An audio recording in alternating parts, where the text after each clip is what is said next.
विकास कीजिए उत्तराखंड का।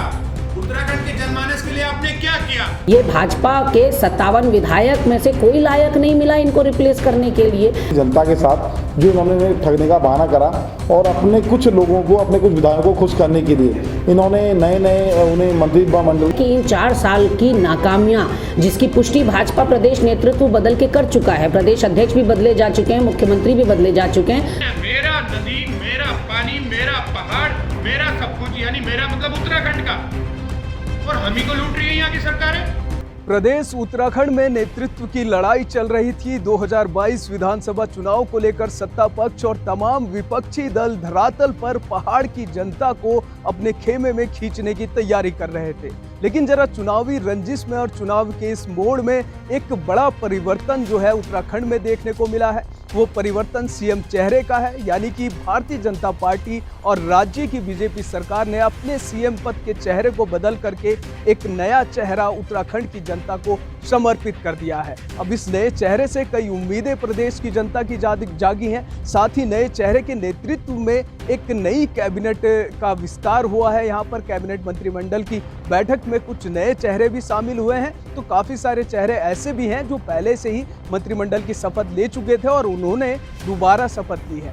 लेकिन इन सभी हलचल से, इस सभी सियासी उठक पटक से कहीं ना कहीं प्रदेश की राजनीति और जो विपक्षी दल हैं उन्होंने अब राज्य सरकार पर निशाना साधना शुरू कर दिया है। आपको बता दूं 2022 के विधानसभा चुनाव में कई ऐसे विपक्षी दल हैं जो अपनी किस्मत आजमाने प्रदेश उत्तराखंड आए थे। चाहे आम आदमी पार्टी की हम यहाँ पर बात करें, चाहे हम सर्वजन स्वराज पार्टी की यहाँ पर बात करें, या फिर कांग्रेस जो कि कहीं ना कहीं देश भर में और उत्तराखंड में भी मठाधीश मानी जाती है, जो कि खुले तौर पर भारतीय जनता पार्टी को सीधे तौर पर टक्कर दे रहे थे। लेकिन जैसे ही कैबिनेट का विस्तार हुआ, जैसे ही नया चेहरा प्रदेश की जनता को मिला, अब इन्हीं सभी विपक्षों दलों ने एकजुट होकर, एक सुर होकर सत्ताधारी पार्टी की पोल खोलनी शुरू कर दी है, कटाक्ष करने शुरू कर दिए हैं।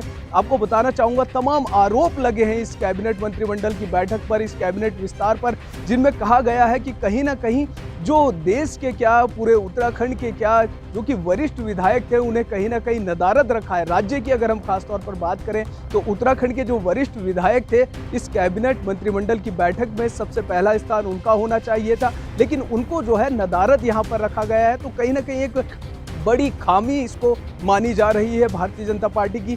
दूसरी बात मैं आपको बताना चाहूँगा, इस कैबिनेट बैठक में उन नेताओं को भी जगह मिली है, उन मंत्रियों को भी जगह मिली है जिन पे पहले से ही भ्रष्टाचार के आरोप है। तो कहीं ना कहीं सीधा निशाना जो है नए चेहरे, नए सीएम पद के चेहरे पर भी यहाँ पर लगता हुआ नजर आया है कि आपने कैबिनेट का विस्तार तो किया, लेकिन वो पुराने चेहरे भी रिपीट आपने कर दिए हैं जो पहले से ही जो है, जिन पर आरोप हैं भ्रष्टाचार के। तो अब फिर से भारतीय जनता पार्टी एक बार फिर से घिरती हुई नजर आ रही है। मैं बात करना चाहूँगा, कांग्रेस ने भ्रष्टाचार का आरोप लगाया है, कांग्रेस ने वरिष्ठ विधायकों को शामिल ना करने का आरोप लगाया है। तो कहीं ना कहीं आम आदमी पार्टी ने भी जो है जम करके भारतीय जनता पार्टी पर हमला बोला है। आइए सुनते हैं क्या कुछ कहना है इन सभी लोगों का। देखिए, बात ये नहीं है कि चेहरा कौन है। मैंने जैसा पहले भी कहा कि चेहरे मोहरे से कोई फर्क नहीं पड़ता। हमें मुख्यमंत्री के चेहरे से कोई मतलब नहीं है। मुख्यमंत्री का चेहरा किसी को भी बनाइए, लेकिन विकास कीजिए उत्तराखंड का। उत्तराखंड के जनमानस के लिए आपने क्या किया? दिल्ली में वहां केजरीवाल जी बिजली खरीद के 200 यूनिट बिजली फ्री दे रहे हैं। 74% लोगों का दिल्ली में जीरो बिल, माने जीरो बिल आता है, एक पैसा नहीं देना पड़ता।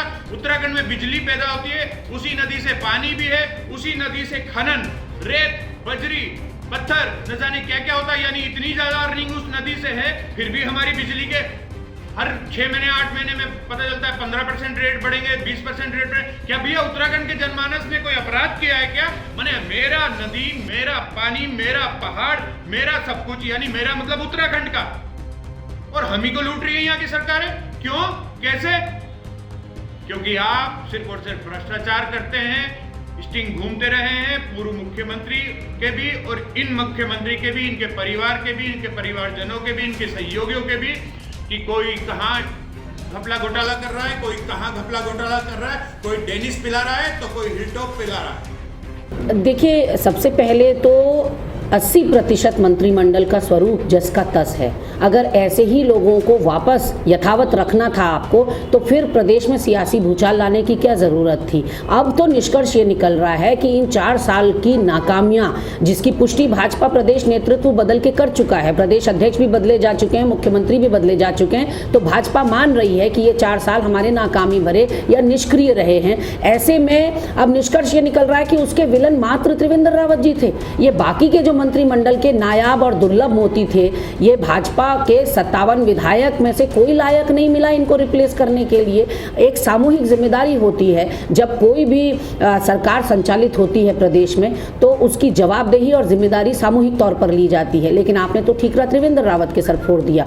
और कहीं ना कहीं इतना हास्यास्पद ये लग रहा है कि जो मंत्री लोग शामिल हुए हैं उनके ऊपर भ्रष्टाचार की जांचें चल रही हैं। हरक सिंह के विभाग में आप देख लीजिए 400 करोड़ का घोटाला हो गया। रेखा आर्या के वहाँ भेड़ और ऊन विभाग में मेनका गांधी ने खुद कहा है करोड़ों का घोटाला हो गया। ऐसे में इन लोगों को शामिल तो आपने कर लिया, बट उत्तराखंड का यक्ष प्रश्न अपनी जगह पर है कि क्या इनके ऊपर जांचें यथावत रहेंगी या ये ठंडे बस्ते में चली जाएंगी। देखिए, ये तो पता नहीं क्यों इन्होंने दिल्ली से लाके यहाँ मुख्यमंत्री देना पड़ा।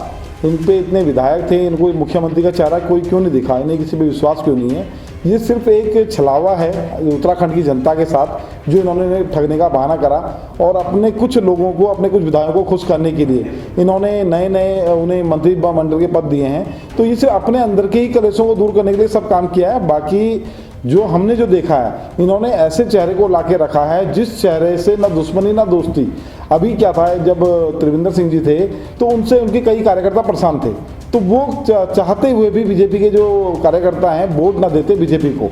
लेकिन अब उन्होंने ऐसा चेहरा रख दिया जिस चेहरे से कोई मतलब ही नहीं है बीजेपी वालों को। अब वो वोट इनको अपना पता है कि ठीक है, बीजेपी के जो लोग हैं, कैडर वोट हैं, वो तो मिलने ही मिलने हैं। ऐसा चेहरा बैठाते हैं जिससे ना दुश्मनी ना दोस्ती, सिर्फ जनता का बेवकूफ़ बनाया और कुछ नहीं है।